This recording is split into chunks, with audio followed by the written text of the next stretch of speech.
तहे दिल से मेरे सभी प्यारे विद्यार्थियों का एसआरजे मैथमेटिक्स पर स्वागत है और वेलकम है। दोस्तों, उम्मीद करता हूं कि आप सभी जो अपने स्टडी का जो मैथमेटिक्स जो है सब्जेक्ट उसको अच्छे से कंप्लीट कर लिया होगा और रिवीजन भी अच्छे से चल रहा होगा आपका। ठीक है, तो बिना समय को गवाए अपन बात करेंगे आज के सवाल की। यदि किसी बिंदु P से O केंद्र वाले किसी वृत्त पर PA और PB दो स्पर्श रेखाएं जो है 80 डिग्री के कोण पर झुकी हुई है तो हमें एंगल POA ज्ञात करना है। बहुत ही आसान तरीका है दोस्तों।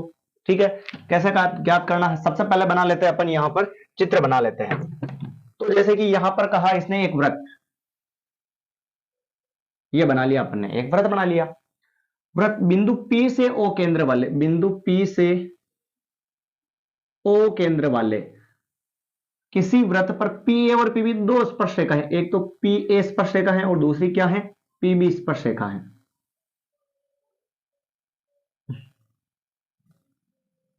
एक तो PA और दूसरी क्या हो गई? PB। दो स्पर्श रेखा हो गई भाई, जो परस्पर 80 डिग्री के कोण पर झुकी हुई है। यानी कि ये स्पर्श रेखा और ये स्पर्श रेखा, इन दोनों के बीच का जो कोण है यहां पर, वो कितने डिग्री का है? 80 डिग्री का है। आया समझ में? तो हमें क्या ज्ञात करना है? POA, POA, ये हमें ज्ञात करना है भाई। बहुत ही आसान सवाल है। कैसे ज्ञात करना है देखिएगा ध्यान से।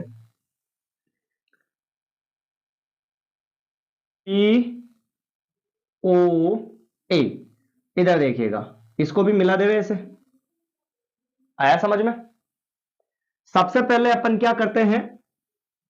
त्रिभुज लेते हैं POA, वह त्रिभुज POB से ये दोनं त्रिभुज ले रहे हैं। अब क्यों ले रहे जरा आप, अब आएगा आपको समझ में, देखना। ये वाला और ये वाला ट्रायंगल दोनों अपन ने उठा लिए, POA, POB।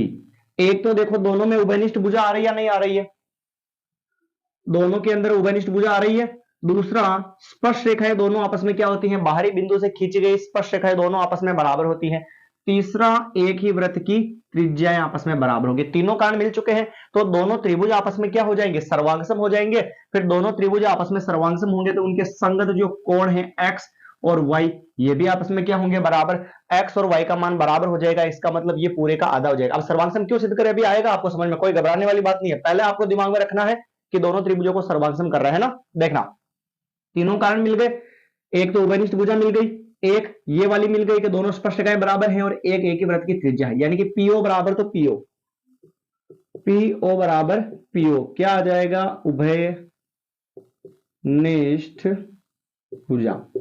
पहला काम। दूसरा, PA बराबर PB दिया गया, सवाल के अंदर ही दिया गया, दोनों स्पर्श रेखाएं हैं और बाहरी बिंदु से खींची गई स्पर्श रेखाएं आपस में क्या होती है? बराबर होती है। लीजिए वापस एक और लिखते हैं यहां पर, AO बराबर BO, AO बराबर BO। एक ही वृत्त की क्या है? त्रिज्या। तीनों कारण मिल चुके हैं तो त्रिभुज POA और त्रिभुज POB आपस में क्या हो गए? सर्वांगसम हो गए। और तीनों में नियम क्या लग रहा है? भुजा भुजा भुजा, यानी एस एस एस एस नियम, तीनों बार एस एस नियम। अगर दोनों त्रिभुज सर्वांगसम है तो एंगल x बराबर क्या होगा? मुझे ये बताओ। एंगल x जो है वो किसके बराबर होगा? y के बराबर होगा। और कारण क्या आता है? CPCT, यानी कि सर्वांगसम त्रिभुजों के संगत कोण आपस में बराबर होते हैं। अब ये दोनों बराबर हो गए, जरा ध्यान से देखिएगा आप। अब अपन लेते हैं पूरा चतुर्भुज PAOB, चतुर्भुज PAOB। आसान तरीके से अपन समझ रहे हैं ना, कोई दिक्कत वाली बात नहीं है। स्पर्श रेखा के ऊपर त्रिज्या क्या होती है? लंब। स्पर्श रेखा के ऊपर त्रिज्या क्या होती है? सदैव लंब होती है। यानी कि 90-90 डिग्री का कोण बन चुका है। चलिए, अब चतुर्भुज PAOB से हम जानते हैं कि चतुर्भुज के चारों कोणों का योगफल कितने डिग्री का होता है? 360 डिग्री का होता है। तो ये रहा पहला कोण, कितना है? 80। फिर दूसरा कोण कितना है? 90। फिर प्लस तीसरा कोण, ये देखो पूरा है, और पूरा मतलब x और y को जोड़ेंगे तभी पूरा आएगा, नहीं आएगा? आएगा। यानी x प्लस वाई, ये तीसरा कोण पूरा हो गया और चौथा कोण वापस कितना है यहां पर 90 डिग्री और बराबर में क्या आ जाएगा भाई 360 डिग्री, क्योंकि चतुर्भुज के चारों कोणों का योगफल 360 डिग्री होता है। हालांकि आपको यूं लग रहा होगा दोस्तों यहां पर कि ये तो सिर्फ कितने कोण हो गए, 5 कोण हो गए, ऐसा ही लग रहा है ना, पर 5 कोण नहीं हुए। क्यों? ये पहला कोण, ये दूसरा कोण, ये तीसरा कोण है पूरा। पूरा कैसे? ये देखो दो भागों से मिलकर बना हो तो दोनों को जोड़ेंगे तभी तो पूरा आएगा, ये पूरा। और फिर चौथा कोण वापस कितना है 90 डिग्री है, बराबर में टोटल योगफल कितना होता है 360 डिग्री। ध्यान से देखना, इनको जोड़ ले, 90 90 180, 90 और 90 कितने हो गए 180, और 180 में जोड़ेंगे ये तो कितना हो जाएगा 260 डिग्री प्लस। हमें मान किसका निकालना है, ध्यान से देखना, POA, POA यानी बीच में क्या आ रहा है x, यानी x की वैल्यू हमें निकालनी है तो x को तो रखना है, फिर प्लस y किसके बराबर है x के बराबर, तो y की जगह भी क्या रख देंगे x, फिर प्लस, सॉरी प्लस तो जुड़ गया और बराबर में 360 डिग्री। ध्यान से देखना x और x तो हो जाएगा 2x, x और x क्या हो जाएगा 2x हो जाएगा, प्लस का 260 भेज देते हैं उधर, 360 माइनस 260, ये लीजिए भाई, इधर तो क्या बचा 2x चल रहा है तो ये 2x बराबर 360 में से 260 जाएगा तो कितना बचेगा 100 बचेगा। x बराबर 100 इंटू वाला बटेगा में भाग लगाया तो x का मान कितना आ गया भाई 50, और x इसको माना था जिसका नाम क्या है POA, अतः एंगल POA बराबर कितना हो गया 50 डिग्री। कोई दिक्कत वाली बात है क्या यहां पर? आया समझ में सभी को? हमने क्या किया, सबसे पहले डायग्राम बनाया, एक वृत्त बनाया, केंद्र O है, P से एक तो PA स्पर्शरेखा एक PB स्पर्शरेखा, दोनों स्पर्शरेखाएं 80 के कोण पर झुकी हुई है तो POA निकालिए, यानी ये निकालना है तो इसको x मान लिया और इसको क्या मान लिया y। स्पर्शरेखा के ऊपर त्रिज्या सदैव लंब, स्पर्शरेखा के ऊपर त्रिज्या सदैव लंब होती है। फिर क्या किया, दोनों त्रिभुजों को अलग बना लिया अपन ने, और दोनों त्रिभुज अलग कर लिया और दोनों को सर्वांगसम कर लिया। एक तो है उभयनिष्ठ भुजा, दूसरी है स्पर्शरेखा और तीसरी है त्रिज्या। तो एस एस एस नियम से ये दोनों क्या होंगे सर्वांगसम, और सर्वांगसम त्रिभुजों के संगत कोण बराबर होते हैं तो x किसके बराबर होगा y के बराबर, इसको बोल सकते हैं CPCT। क्लियर?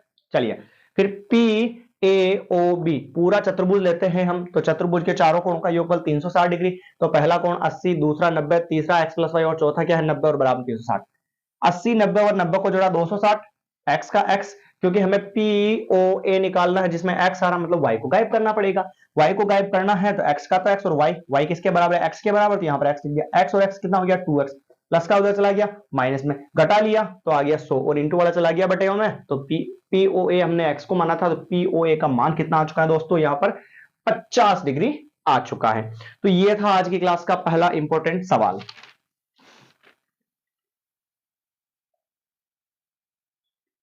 अगला जो सवाल है,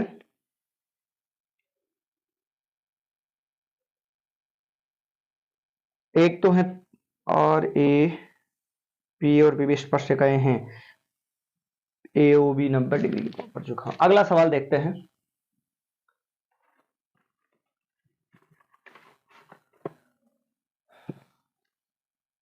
दूसरा सवाल यह है कि किसी बाहरी बिंदु से दो स्पर्शरेखाएं खींची गई, एक तो PA और दूसरी क्या है PB। किसी बाहरी बिंदु से वृत्त पर कितनी स्पर्शरेखाएं खींची गई हैं, दो स्पर्शरेखाएं खींची गई है PA और PB। ठीक है, ध्यान से देखना। दूसरा प्रश्न, किसी वृत्त पर दो स्पर्श रेखाएं PA व PB हैं, जहां एंगल AOB बराबर 40 डिग्री है, तो दोनों स्पर्श रेखाओं के मध्य के कोण थीटा का मान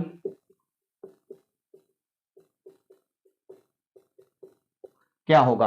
दोनों स्पर्शरेखाओं के मध्य के कोण थीटा का जो मान है वो क्या होगा। सवाल आपको दिख रहा है भाई? कोई दिक्कत नहीं है सवाल में? तो किसी वृत्त पर दो स्पर्श रेखाएं P और PB है, किसी वृत्त पर दो स्पर्श रेखाएं, ये बनाया वृत्त, बाहरी बिंदु P से एक तो स्पर्श रेखा है PA और दूसरी क्या है PB, ये तो PA और ये क्या है PB, ये केंद्र इसका O है, तो इसको यहां से मिला दे, सेम टू सेम पिछला सवाल बन गया, कोई दिक्कत बात नहीं, सवाल क्या चित्र बन गया ना। अब PA व PB दो स्पर्श रेखा है जहां पर एंगल AOB 40 डिग्री है, एंगल AOB ये कितने डिग्री का है, 40 डिग्री का है। तो दोनों स्पर्श रेखाओं के मध्य के कोण थीटा का मान ज्ञात कीजिए, दोनों स्पर्श रेखाओं के मध्य का जो कोण है वो थीटा है, इसका मान हमें निकालना। जरा ध्यान से देखो, एक भुजा, दो भुजा, तीन भुजा, चार भुजा, यानी कि PAOB एक चतुर्भुज हुआ या नहीं हुआ, हो चुका है दोस्तों चतुर्भुज, कोई दिक्कत वाली बात है क्या, चतुर्भुज बन गया ये। तो चलिए, स्पर्श रेखा के ऊपर त्रिज्या सदैव लंब, स्पर्श रेखा के ऊपर त्रिज्या सदैव क्या होती है, लंब होती है। तो एंगल A बराबर 90 डिग्री, एंगल B बराबर भी क्या होगा 90 डिग्री। एंगल A पहले यहां पर लिख देवे, स्पर्श रेखा पर त्रिज्या सदैव क्या होती है, लंब होती है। और एंगल AOB बराबर कितना दे रखा है, 40 डिग्री दे रखा है, कोई दिक्कत नहीं है। तो चतुर्भुज PAOB से यहां लेते हैं हम चतुर्भुज PAOB से, वह लाइन लिख दूं पूरी। हम जानते हैं कि चतुर्भुज के चारों कोणों का योग कितने डिग्री होता है दोस्तों, 360 डिग्री होता है। चारों कोण कौन कौन से हैं, थीटा है, फिर बी का मान कितना है 90 है, फिर इसका मान कितना है 40 है, और फिर इसका मान वापस कितना है 90 डिग्री है, और बराबर में क्या आ जाएगा दोस्तों 360 डिग्री आ जाएगा, बराबर में क्या आ जाएगा 360 डिग्री आ जाएगा, कोई दिक्कत नहीं इसमें, तो बराबर में आ गया 360 डिग्री। चलिए आगे बढ़ते हैं, थीटा को थीटा रहने देते हैं और प्लस का प्लस इनको जोड़ लेते हैं, 90 90 180 180 200 220 डिग्री बराबर 360 डिग्री, प्लस के 220 को उधर भेज देते हैं, तो थीटा बराबर 360 डिग्री माइनस 220 डिग्री, तो थीटा बराबर 360 में से 220 जाएगा तो कितना बचेगा भाई, यहां पर 0 और ये 4 और 140 डिग्री जो है ये दोनों स्पर्श रेखाओं के बीच के कोण थीटा का मान यहां पर प्राप्त होता है। तो आज ये सवाल के लिए 2 सवाल ही काफी है, फिर मिलते हैं अगली क्लास में नए इंपॉर्टेंट सवालों के साथ। जैसे जैसे एग्जाम बढ़ते जा रहे हैं, पास में आती जा रही डेट, तो वैसे वैसे आपकी तैयारी जो है वो थोड़ी सी स्पीड बढ़ जानी चाहिए, और रिवीजन का दौर स्टार्ट जल्दी से कर देना दोस्तों अगर नहीं किया है तो। और वैसे तो आपको 1 महीने पहले रिवीजन हो जाना चाहिए था, तो जितना अच्छा रिवीजन करोगे उतने अच्छा परसेंट बनेंगे, और उतने अच्छे ही आपको पेपर जो है करने में दिक्कत नहीं होगी और आसानी होगी। तो दोस्तों मिलते हैं नई क्लास में, धन्यवाद।